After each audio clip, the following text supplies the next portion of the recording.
to come on, and I just need to turn off my, that's right. So welcome to Feminists, Radical Feminist Perspectives. Today we've got Batya Weinbaum, who's going to be talking about Firestone's work, and we have Sheila Jeffries, who is going to be talking about the three important women who were writing at that time. So Germain Greer, Kate Millett, and Firestone, and how they linked together and sort of came out of that thing. So without further ado, welcome everybody, and over to you, Sheila. Thanks, Jo. Now, what's important for me on this Sunday morning is that I'm in radical feminist community talking to radical feminist sisters, and it's fantastic to be so. So hello, everybody. Now, I wanted to say something about the year 1970. Batya is going to talk in more detail about Shulamith Firestone and her work, but I wanted to say how important I thought that year was for feminism generally, because there were 3 books published in the same year, and they really kick-started the fledgling movement. Obviously, there'd been feminism building in the States for a couple of years before this time, and that's why we had those 2 American books, which is Shulamith Firestone's Dialectics of Sex and Kate Millett's Sexual Politics. But also in the same year, there was Germain Greer's The Female Eunuch, which got a great deal of publicity, and Germain Greer was an Australian woman who was living in the UK at the time. But the extraordinary thing is that those 3 books were all very important in their own way, and they all came out in the same year. So 1970 was really it, an extraordinary year. Now, they were the first books, I think, that could be seen as radical feminist books, although I don't really think that Germain Greer's book was that, and I will explain that in a moment. I'm not going to say anything about Firestone. I'll leave all of that to Batya. But I will mainly talk about sexual politics. Now, sexual politics didn't get published in the UK until 1971. So that's when I read it. And at the time, I was teaching at a private girls' boarding school called Down House near Newbury in Berkshire in the UK. And I devoured the book and immediately started teaching it, chapter by chapter, to 6th form girls in the headmistress's drawing room at the school. And the book made me a feminist. It caused me to get involved in the new movement. So in 1973, I moved to Manchester to do a teacher training course, and I joined my first feminist group, which was a group of women teachers. Now, I have written about Kate and the importance of the book, and that article's on the Sheila Jeffries website. And the talk that I gave on this theme is online in 2 halves. And I will eventually, when I get round to that, put the links in the chat so that you can find that. So I have got a lot of material elsewhere, so I only need to speak about her briefly today. Now, my feeling really is, and Batya may well disagree with me, that apart from Kate's book, the other 2 books of 1970, which is The Female Eunuch and The Dialectics of Sex, are very much the product of their age, and they have aged in the sense that they're not so directly relevant to today's feminism. We can have a disagreement about this, Batya, and indeed we should. But Sexual Politics, on the other hand, I think could have been written today. Her political analysis is completely sharp and absolutely relevant now. There is, though, some evidence that she also was a child of the sexual revolution, as the others were, in her views on incest, for instance, and I'll talk about that later. I mean, what all 3 books do, and it shows that they are sort of the foundational texts of a movement, is they go back through, they reject Freud, they look at the sort of sociologists and Simone de Beauvoir and all of the books that had come up to their time to sort of introduce this huge project of the women's liberation movement. They all do that. I'm not sure we would do that today because we pretty much know a bit more about that today. Well, maybe not. Anyway, Sexual Politics was pivotal for the developing second wave feminist movement. It was regarded as very important, both by feminists at the time and by the media at the time. And Time magazine labeled Millett the Mao Zedong of women's liberation. But the book is not known as well today as might be expected for a work that had such an extraordinary impact.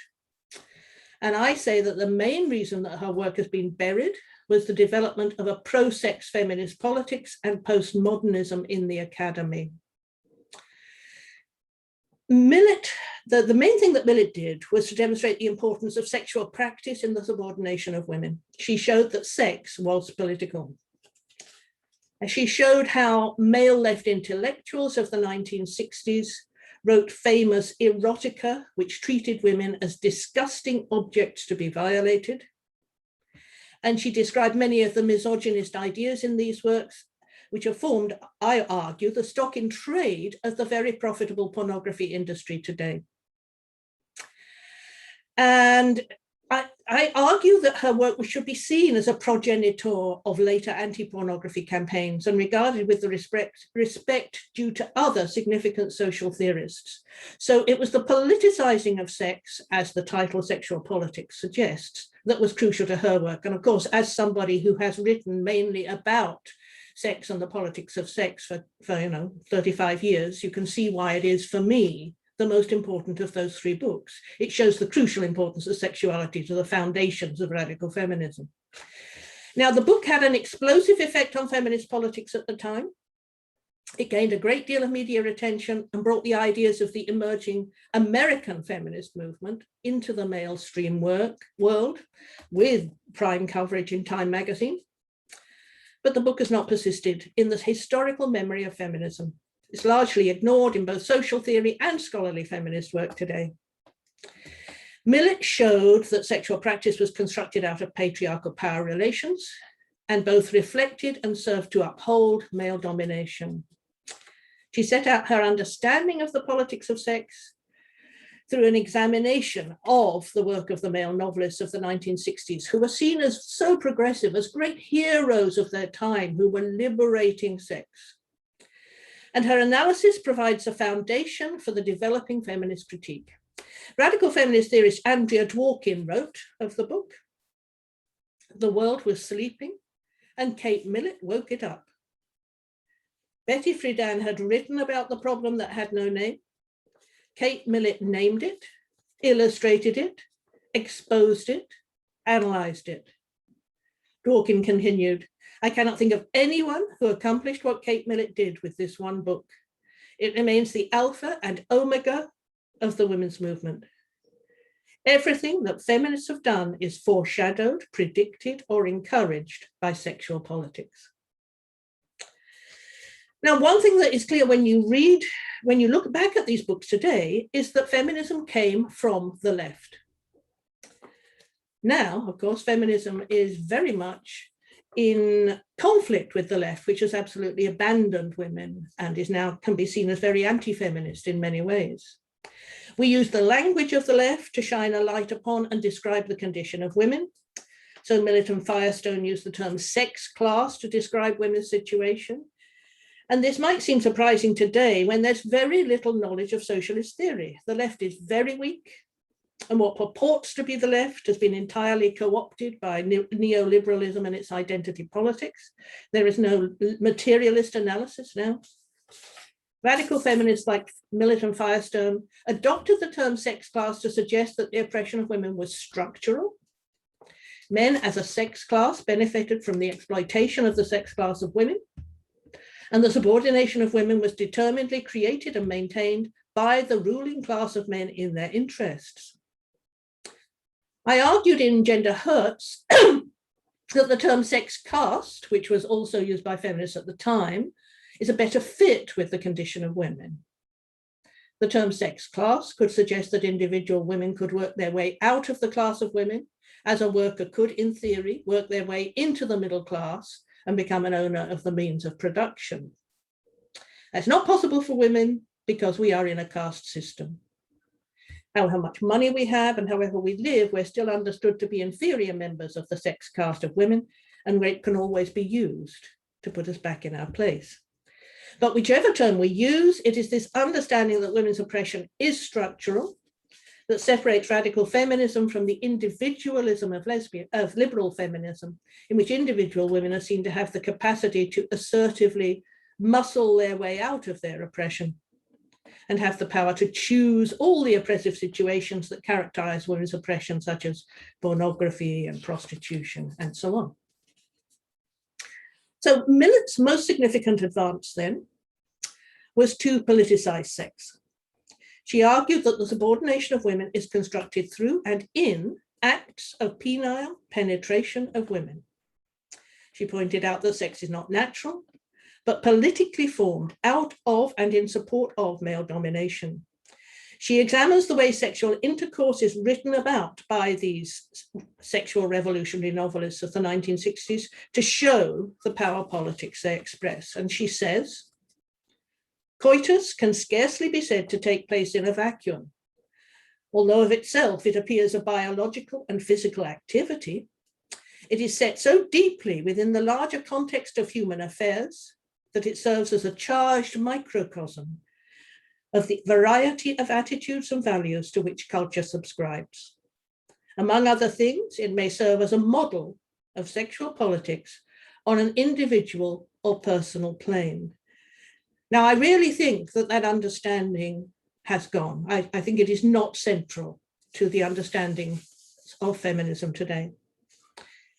In relation to the book's title, Millett explains that many would find it hard to see the relationship between the sexes in a political light at all.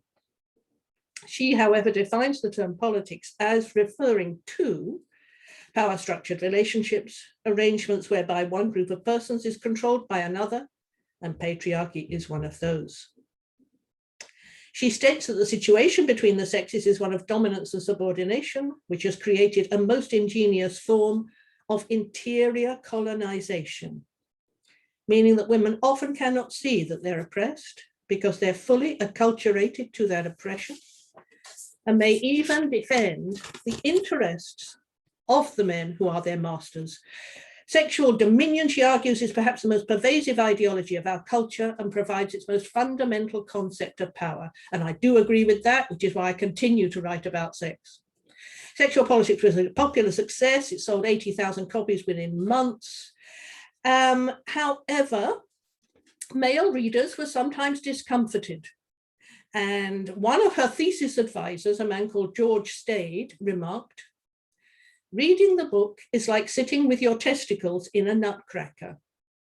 So obviously it was a really good book, I would think. It was very good to make him feel like that. Despite the theoretical power of sexual politics, it was wiped out of memory in the academy. I taught it as the foundation of my course at Melbourne University. It was called Sexual Politics because I thought it was so absolutely crucial. And when I was writing about the book at its 40th anniversary in 2010, I found there were 17 scholarly books about the work of Judith Butler and none on Kate Millett, which shows you what happened in the academy, the total takeover of what I understand to be anti-feminism. I'll just say a few words about Germain Greer, who was an Australian who moved to the UK. Her book did not terrify men or make them afraid for their balls.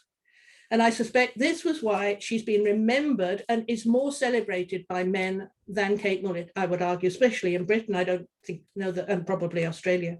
She didn't criticize male sexuality at all. There was a very positive interview with her in Playboy in 1972. She contributed several articles to a sexual revolution magazine called Suck, and she wrote for Playboy. She was steeped in the revolutionary ideas of her time, the sexual revolutionary ideas. She attacked marriage and said people should live in groups and engage in communal childcare. She raged against anti-incest laws. She considered that sexual relations between adults and children could be egalitarian, but so did Kate Millett and even Andrea Dworkin in the very early 1970s. So in that sense, they had the ideas of their time.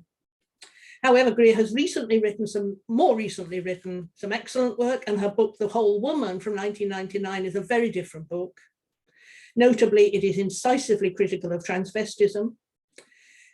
And there is one very good line, though, from the female unit from the earlier book, which I do recommend. She says, Women have very little idea of how much men hate them. Terrific line. That's certainly true, and Dworkin said very much the same. And of course, the system could not survive if women were aware, and on that basis, rejected close association with men. So that's all I want to say for now. Thank you. Thank you so much, Sheila. So we've recorded this, we're recording it, we're going to put this on YouTube, so we'll be able to share it more widely. It's just fantastic to hear your thoughts on this, really brilliant. We've got over 50 participants from all over the world, so every continent. In fact, I'm not sure if we've got Africa, but we've got everywhere else. So we've got women from China, Australia, the Americas, and Europe. So it's brilliant for us all to be here. Okay, let's go to Batya Weinbaum now, who's going to tell us about Firestone. All right, you're still muted, Batya, so So I'm not sure if this is one long video, but I want to start off by saying that 1970 was an important year. There were a couple of other books that came out in America. One was Sisterhood is Powerful, edited by Robin Morgan. It was an anthology. And another one was Black Woman, edited by Toni Cade, who later took the name Toni Cade Bambara. So there were a lot of women writing, and also I think it's important. I'm taking also the context of writing, of talking about what was going on. When I was preparing this book to talk to you about the dialectic of sex, her whole language, Firestone's whole language is so criticizing the left. I decided to do a bio for you because you couldn't understand why she was taking on the ideas. So I'm doing a little bio presentation, which is what I usually do. I always do when I teach anyway, so bear with me. I think you'll understand her ideas when I finally get to talk about the book, if I do this little diversion. First of all, she was Canadian American. She was born in Ottawa, and her original name was Shulamith Beth Shmuel Ben Artie Feuerstein, and her name was Americanized when she was a child. Her mother was a German Jew who fled the Holocaust, and her father was Saul Firestone, a traveling salesman from an assimilated Jewish family in Brooklyn who served in the army in World War II, liberating the concentration camp Bergen-Belsen. And her mother came from a long line of Orthodox scholars, rabbis, and cantors. Saul, as a teenager, had studied on his own and converted to Orthodoxy, and so he had this kind of convert zeal that he used to control his younger siblings and then his children. And one of his daughters, Tirza, who later became a rabbi, said that he actually threw his rage at Shuli. And Leah Firestone Segi, one of her sisters, was the family peacemaker and psychotherapist. And she remembered a fight on the stairs with Saul, the father, and the 16-year-old Julie, where they were yelling at each other, and he was saying he'll kill her, and Shuli said, I'll kill you first. They were both very brilliant and opinionated. But the mother had a completely passive view of femininity governed by what Jewish women did at the time in the post-war period, and Shulamith endlessly questioned her parents' tenets. And for example, she asked her father why she had to make her brother's bed, and she was told it was because she was a girl. So this is the way she grew up. And in the Firestone house, if girls didn't follow the rules, they were destined to be cast out of the family. For example, her sister Leah was reading a book in bed with a flashlight, violating the Sabbath rules. At 17, she was banished from the house. And Tirza later married a Christian and was disowned. And also she was disapproved of for championing the feminine spirituality in the Jewish renewal movement. So this is the context in which she grew up. 2 of her 3 brothers remained Orthodox. One studied to be a rabbi, another became a West Bank settler. One did drop out of yeshiva and went to Washington University and taught classics and later joined a Zen monastery. She was an art student who studied figurative painting, and I thought this was interesting because Kate was also an artist.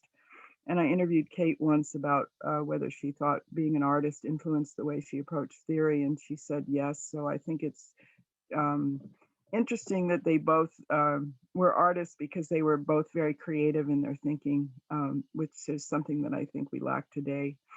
in feminist theorists, present company excluded. But anyway, she was born January 7th, 1945, and raised in Kansas City and St. Louis, Missouri. And she was the second of these 6 Orthodox kids. She did go to Washington University to join her brother, and she skipped a year of school to do so, but he beat her up for breaking the Sabbath law when she stopped being observant and never spoke to her again. She went on to become a leading figure of the women's liberation movement in Chicago. With Jill Freeman, she founded the West Side Group, which was the predecessor of the Chicago Women's Liberation Union, which was the first women's liberation union in the United States. But she didn't want to be a ladies' auxiliary of the left. And she united a faction within that unit called the Feminists after the group voted to give half of its money to the Black Panthers.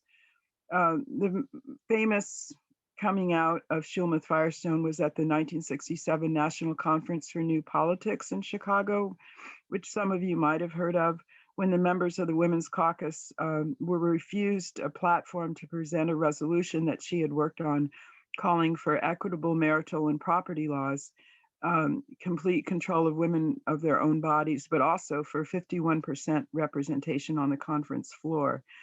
She was 22 at the time. She was working as a mail sorter in the post office and living in a gang-ridden neighborhood on Chicago's North Side.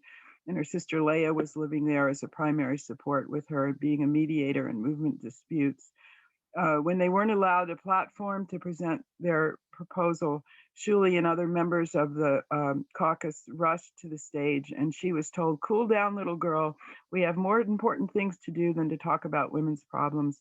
And the chair of the conference literally patted her on the head. She had a thick mane of black hair. She was 5 feet tall, and she was wearing Yoko Ono glasses. So, she looked like someone who could be shooed off the stage. But this prompted her departure from the left. Previously, she had worked on racial policies, protesting a St. Louis bank, and she'd worked with the Catholic workers. So she'd been politically active before. If any of you are interested, there was a film made about her as an art student a few months before by 4 male graduate students at Northwestern, and it was remade in 1997 by Elizabeth Subrin, and it showed her being grilled by a male professor. At any rate, she graduated in 1967 and moved to New York City. Later, it came out that this was not only to advance her art, but also she was fleeing an abusive boyfriend who had said he was going to kill her. She settled in the East Village, and she lived in a 1-room studio apartment in the Lower East Side, which later she kept as a studio when she found another place on East 10th. She made no joke of, her relationship to her family. She made dark expressionist portraits of family members. She painted solitary anonymous women, 19th century radicals like Frederick Douglass, and she painted a portrait of feminist writer Margaret Fuller. We lost all this art when she lost her 2nd Street apartment, and the art went to the trash. She co-founded New York Radical Women, the city's first women's liberation group, with Pam Allen, a civil rights activist, consisting of 6 women from the civil rights and anti-war groups. They met weekly in women's apartments or in a borrowed Lower East Side office. Women were getting together to talk about their lives without men, and this was radical and freaked people out, but there was euphoria, an explosion of ideas, which fed into the book that I'm going to talk about, and women were falling in love. So she was very much there and founded radical feminism by 1968. She was considered the American Simone de Beauvoir, and she dedicated the book I'm going to talk about to Simone de Beauvoir for enduring. And she went to Paris to deliver a copy of notes from the first year, which she edited to Paris in 1968. And she also went to DC to visit Alice Paul, who wrote the original Equal Rights Amendment in 1921. And Alice Paul at that time was in her 80s, and she had National Women's Party literature all around her on the tables.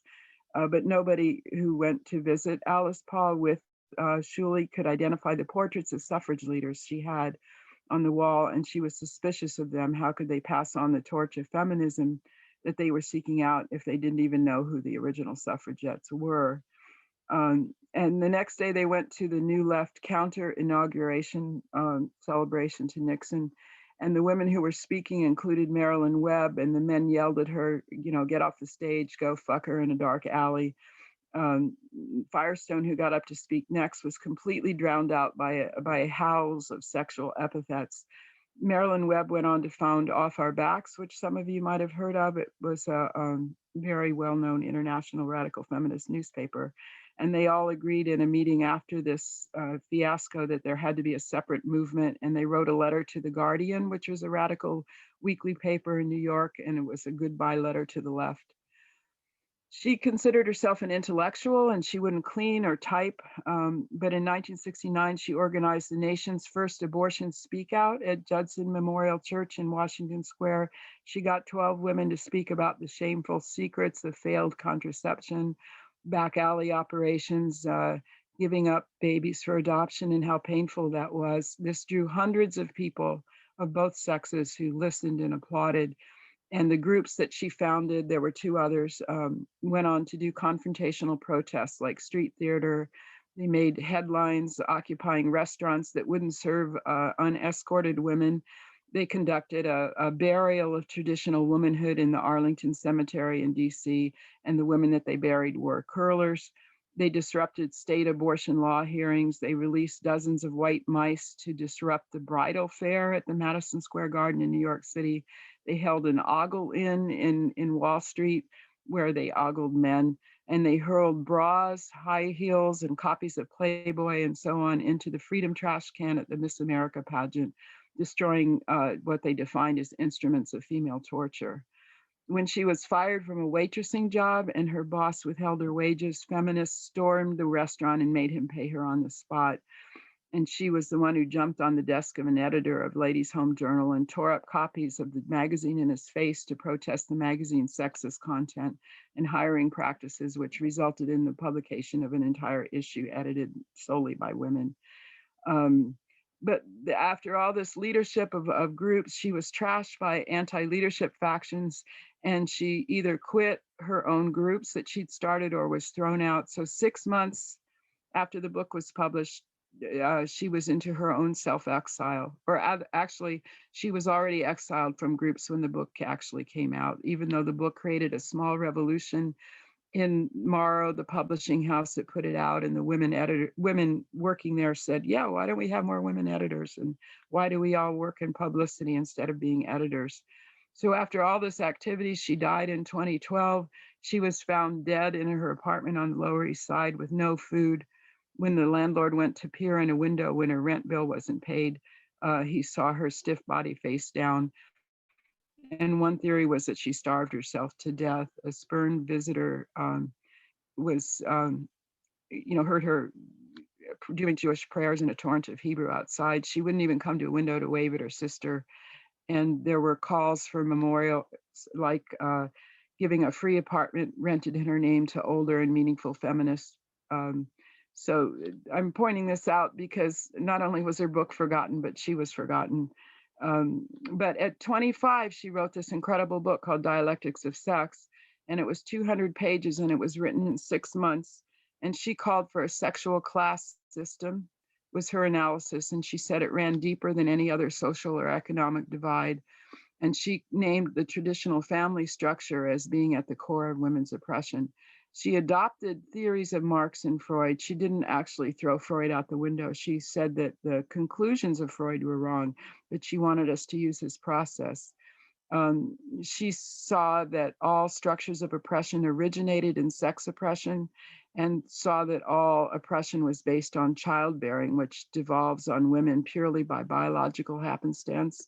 And she said that women's liberation couldn't be shelved until after the revolution, which was a theory at the time, and she said it had to come first. She wanted genital differences between human beings to no longer matter culturally. That was her idea of feminist revolution. She challenged the assumption that biology is destiny. So in that sense, she did challenge the conclusions of Freud, and she challenged that socialism could liberate women. She said that what's natural is not human, and she encouraged us to transcend nature. She said we had to abolish the inequality between sexes head on, and said that that was based on the nuclear family was based on inequality between sexes and was the training ground for behaviors and had to be done away with. Her utopian future called for reproduction divorced from sex and gestation. she called for gestation to happen outside the body in artificial wombs. And she said that men could not love and that love was oppression in the current society. Now, that was her famous book that everybody knows about.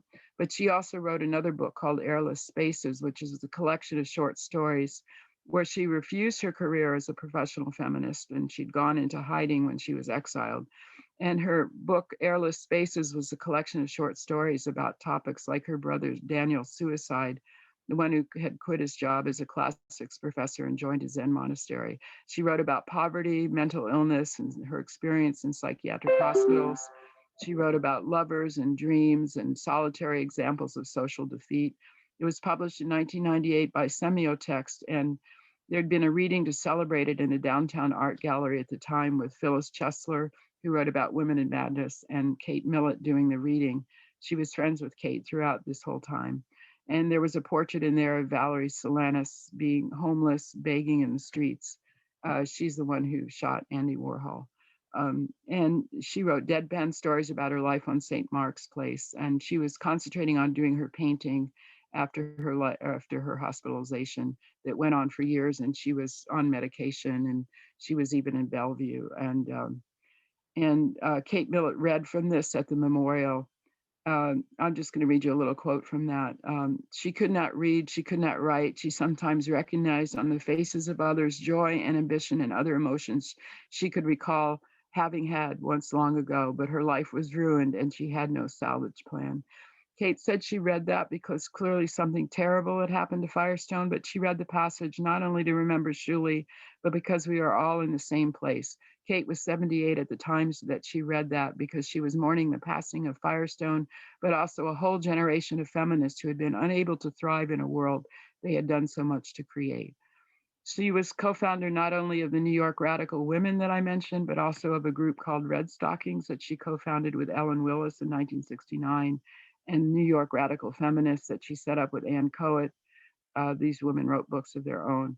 Now, I also wanted to talk about, she founded and edited this series of publications called Notes from the First Year that was published by New York Radical Women in 1968. And in that, she wrote that contrary to what historians say, women's rights were never won. And that became the basis of a second chapter in here in Dialectic of Sex, where she wrote about the radical nature of the first women's suffrage movement and how forgotten it was and how it was buried. And it's curious because now we're talking about how the second wave was radical and forgotten. And so we're in the same situation that she was in when she was seeking out the other feminist leaders of the past. In Notes from the Second Year, Meredith Pax wrote about women in her mind, the condition of female schizophrenia, which was ironic because later Shuli was diagnosed as paranoid schizophrenic. And that's what happens when you get completely isolated and there's no longer a movement around you that validates the way you think. Notes from the Third Year in 1971 was also an important collection, and you can find it. Feminist Revolution put it out, a collection of all these writings by Red Stockings, and they're important to read if you want to get a sense of what was going on. In these three collections that she edited, generated fundamental discourses of radical feminism and introduced concepts like the myth of vaginal orgasm and the personalist political, even before it came out in Sisterhood is Powerful by Robin Morgan.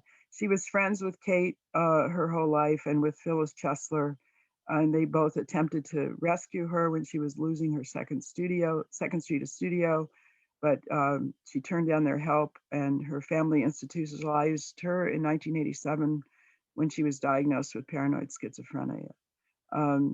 But the reason why she was hospitalized, one of her sisters said, was because of the crush of attention from her book that she wasn't prepared for, both negative and positive.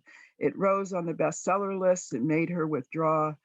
She was on talk shows. The book was called The Little Red Book of the Women's Movement, which is a reference to a book by Mao.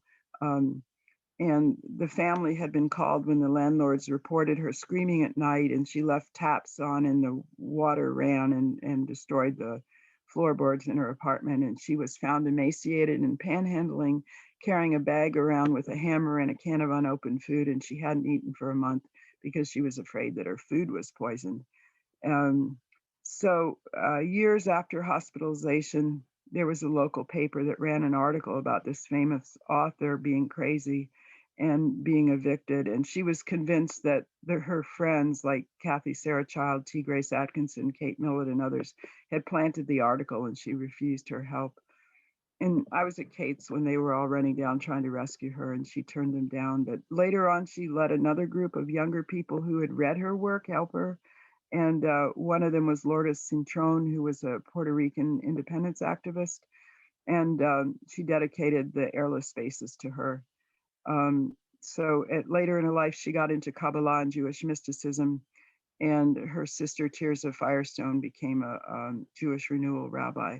When I was a younger theorist, she was my alter ego. I had no idea when I became enthralled with her writings that she was already in withdrawal from the movement. Dialectic of Sex was translated into several languages and hurled her into the front ranks, as was already mentioned, with Betty Friedan, Kate Millett, and Germain Greer. She was ridiculed on talk shows. And as Kate said, she took on the whole ball of wax, not just chauvinism. And so what she did was more dangerous, Kate said.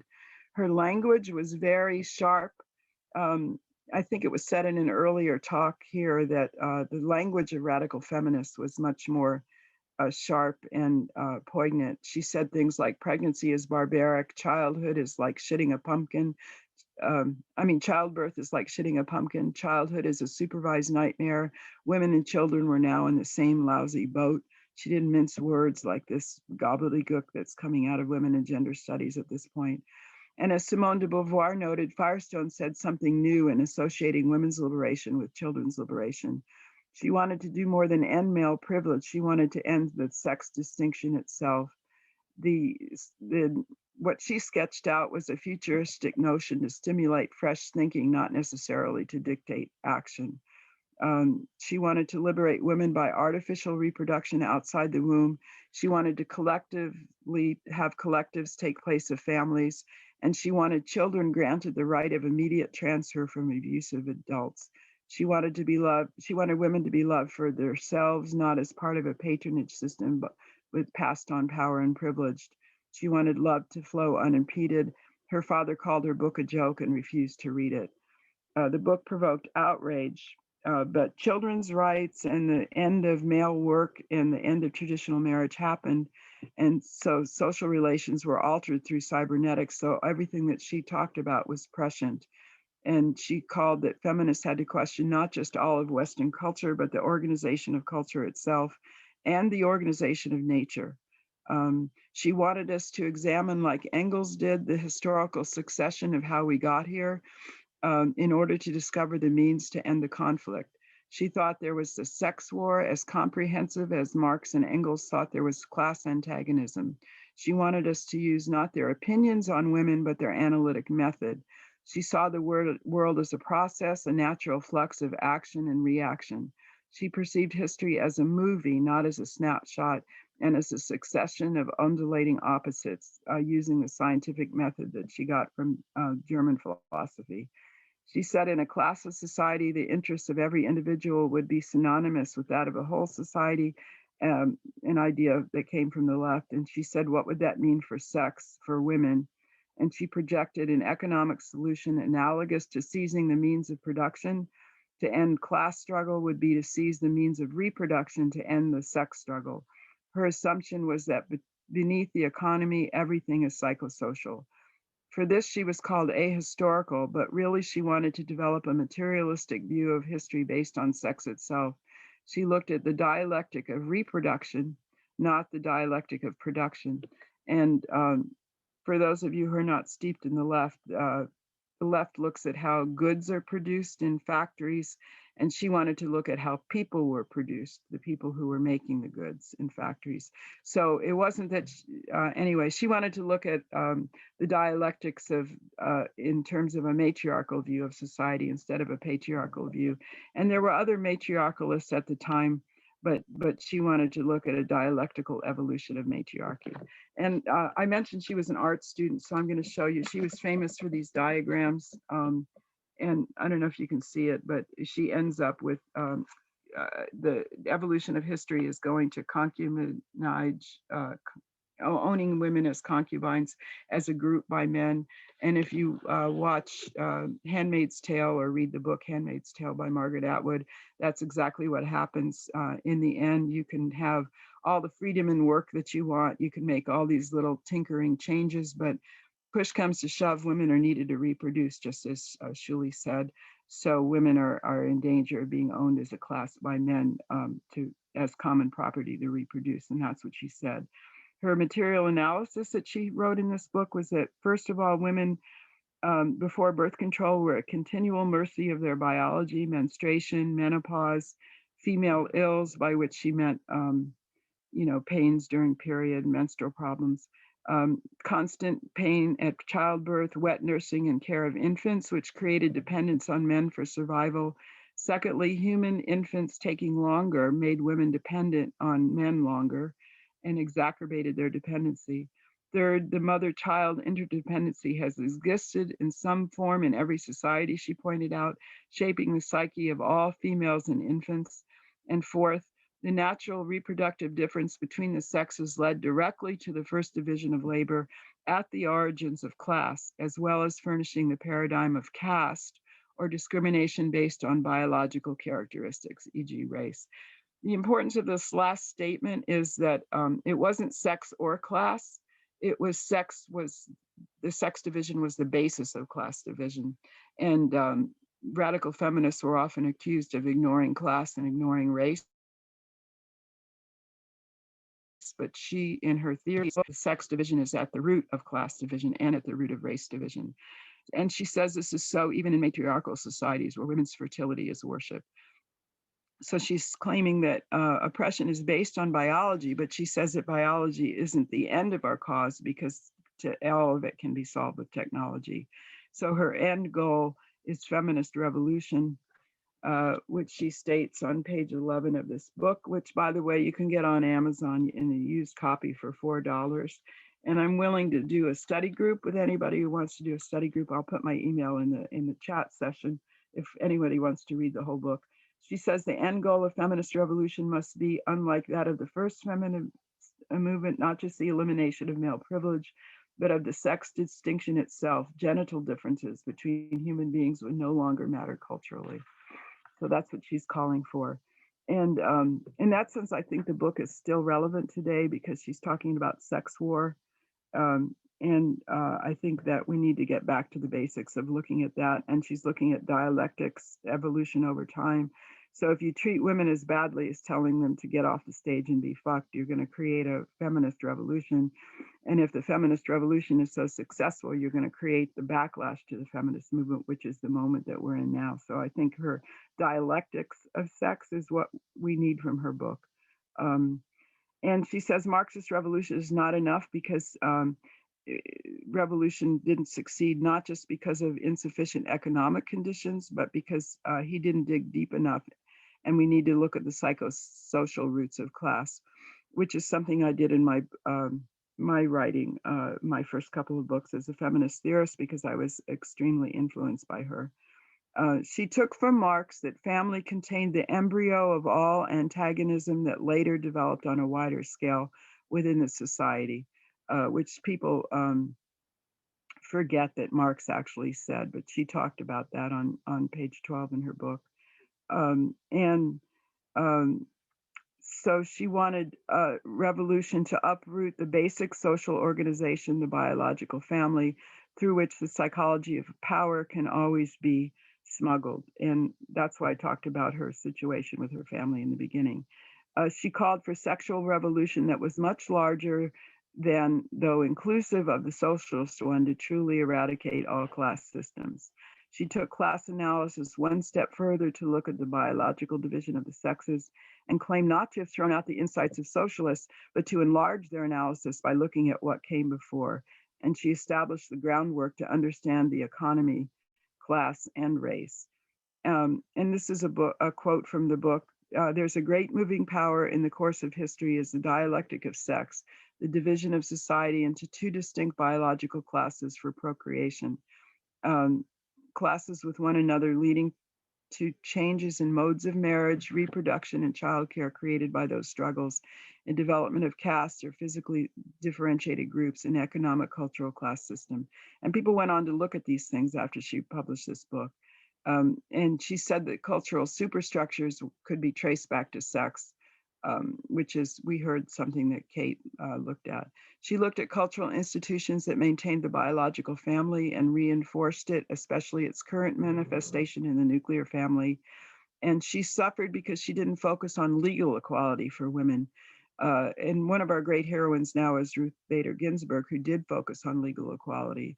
And is highly honored and highly remembered, as she should be. But instead, she advocated for freedom from the tyranny of the biological family, envisioning a brave new world where fetuses were developed in artificial wombs and children were raised in communal households. If you want to see her ideas put into literature, you can look at The Female Man by Joanna Russ, which I think came out in 1974, where there's a while away a future society where some of these ideas are put into effect. Or you can look at Women on the Edge of Time by Marge Piercy, where also there's a future where some of these ideas were put into effect. So she said, a revolutionary in every bedroom cannot fail to shake up the status quo. And if it is your wife who is revolting, you can't just split to the suburbs. Feminism, when it truly achieves its goals, will crack through the most basic structure of our society. And I think this is the core root of why feminism is so threatening, or used to be so threatening to everybody, and why people were so scared of feminists. As late as its reissue in 2003, feminist author Naomi Wolf wrote that no one can understand how feminism has evolved without reading this radical second wave landmark, which is why I'm willing to do a study group on it if anyone's interested. Some felt she had found the solution, but others became incensed. As Ruth Rosen wrote in 2000, critiquing Firestone, she said that she took men as the normative human being rather than demanding that society accommodate and honor women's important biological contribution as bearers and rearers of children. For whatever the reason, Firestone reneged around 1998 on her agreement to have Dialectics of Sex republished as part of a series of writings by major feminist theorists. Editor Joan Baumgarten was shocked, as she wrote in Dissent in 2002, that the next generation couldn't get her book. But Sheila told her if they wanted it, they could get used copies on Amazon, which is true. You can get it for $4. But she was one of the many who saw civil rights and anti-war movements treating women very badly as second-class citizens, and she had a good think about it. So even if you don't agree with all of her conclusions, no one can say that she didn't cause everyone who read the book to really think about the conditions that women are in. But sisterhood didn't give her the community that she needed to fall back on. And as another one of her friends said, Phyllis Chesler, we were like pioneers who had left the old country. And others fell too, like Ellen Frankfurt died of suicide, the author of Vaginal Politics, as did Elizabeth Fisher, the founder of AFRA, the first feminist literary journal. So if you think Sheila starved herself to death, there were other leading radical feminists who similarly killed themselves. Her institutionalization went on for many years. She held the belief that people were hiding behind masks of their own faces. She wouldn't discuss feminism with her second support group in the 90s, only things like beat poetry, but they took her out of the city and got her a car and took her on motorcycle rides. She was buried in a traditional Orthodox funeral. None of her feminist cohorts were invited. Her brother Ezra gave a eulogy about how he thought it was a shame that she didn't marry and have children.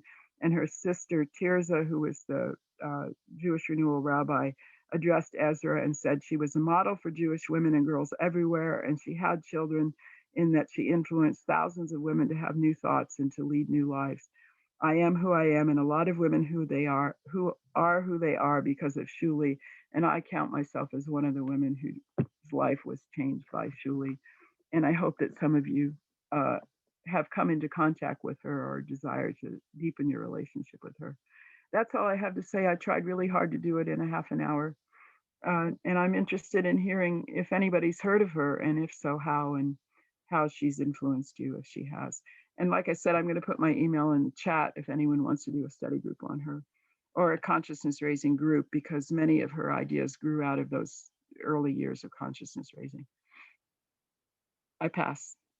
Brilliant. Thank you so much, Batya. So I'm going to get Sheila and hopefully get Sheila and let's see, follow hosts view. Marion, I'm going to I think I'm going to make you an attendee, Marion, so that you're not on the screen. So just so we can get three of us on the screen. Hopefully that might have worked. Yeah. So I think there's there's at least one question in the Q&A, and there were some questions in the chat. So perhaps if we go to Sheila first and see if there's anything that you've could answer the question in the Q&A or have thought of anything during that, and then see what you both think. Oh, and you're still on mute.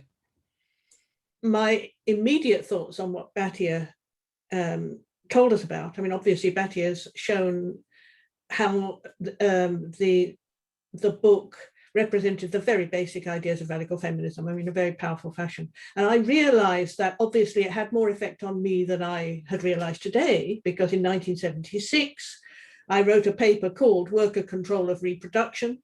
And I indeed thought that it was control of reproduction was the problem for radical feminism. So obviously I was more affected than I'd recognized until Batya was speaking, in fact. So that's really interesting. I obviously picked up all of those ideas and I did run with them at the time. Now, the question in the chat is, what are the material conditions that enabled these books to be written?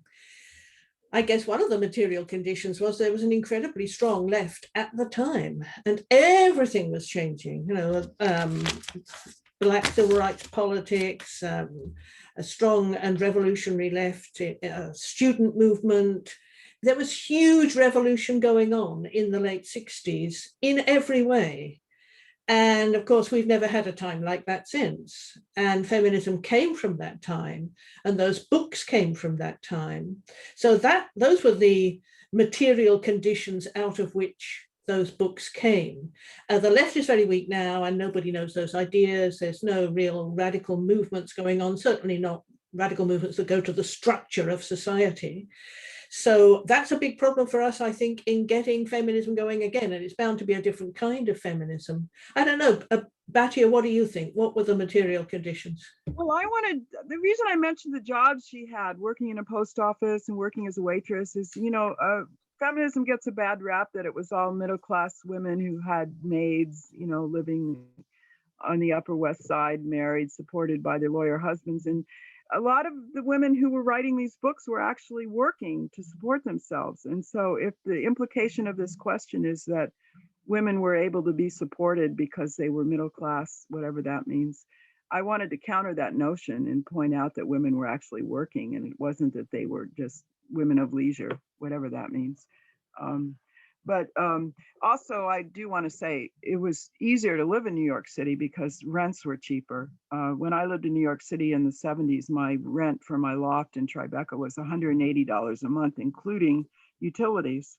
So I was able to support myself on much less.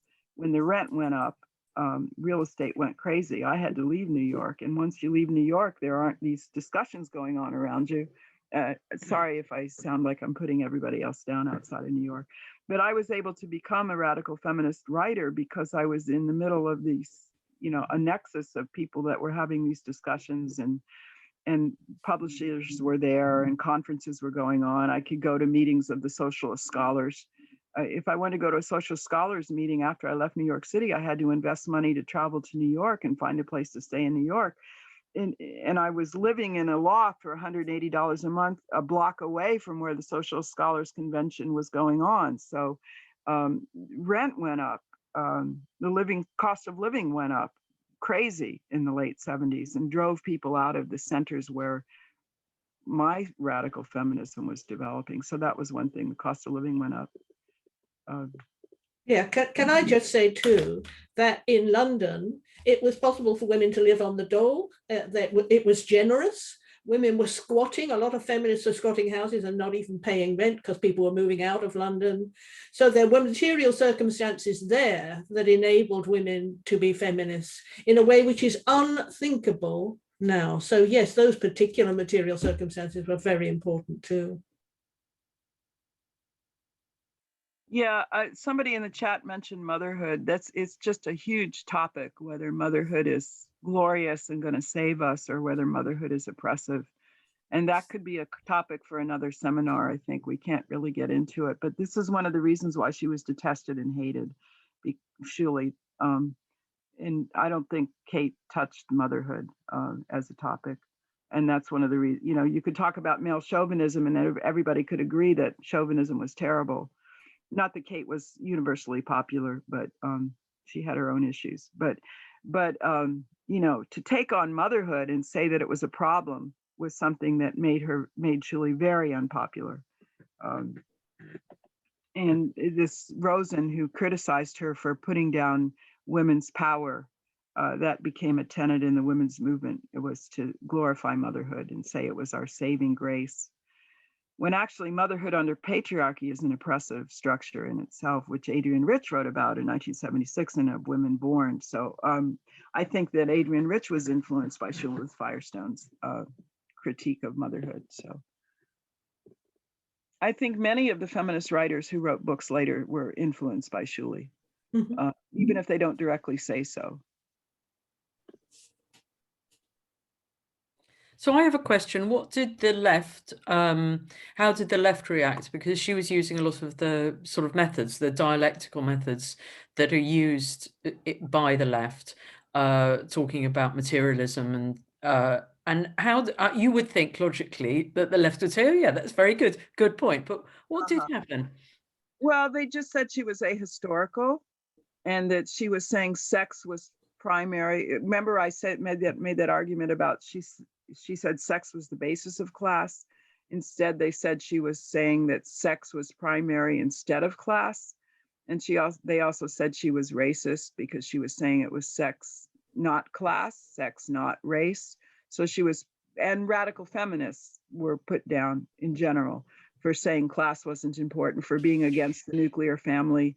The nuclear family was put up as the harbinger of, this is a preservation that helps the working class. So how can you attack what's a good preservation of support for working class people? So she was put down for being middle class, even though her father was a traveling salesman, which it's not really clear how middle class that was. It's more a working class job.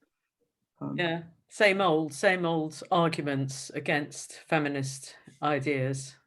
She was vilified for putting down class and race and saying sex was primary, when what she's saying is, and that's why what I emphasized in my presentation was actually a response to the criticism of the left that she got.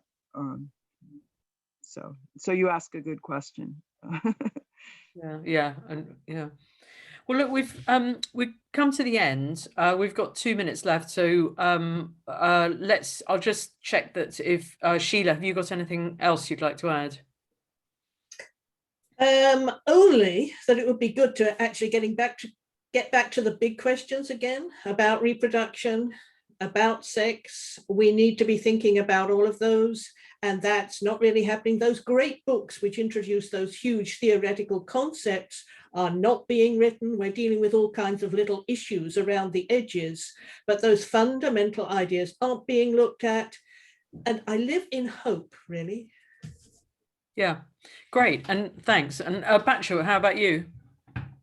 Well, I'm willing to do a study group on Shulamith Firestone, but I'm wondering if anyone else would like to do one on sexual politics. Because I always teach, when I teach a literature class, I teach the second chapter of sexual politics because it really lays out a dynamic of how to look at literature.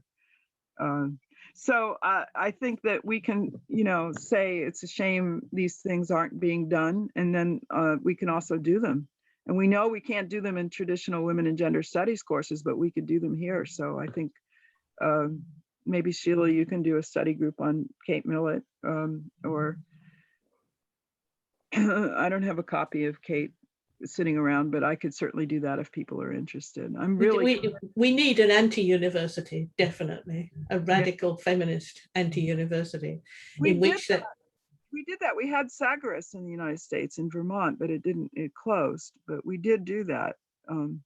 Yeah, we need that. And with all these different strands coming in, and women teaching different things and having study groups and all of that, it's a huge task, but we need it.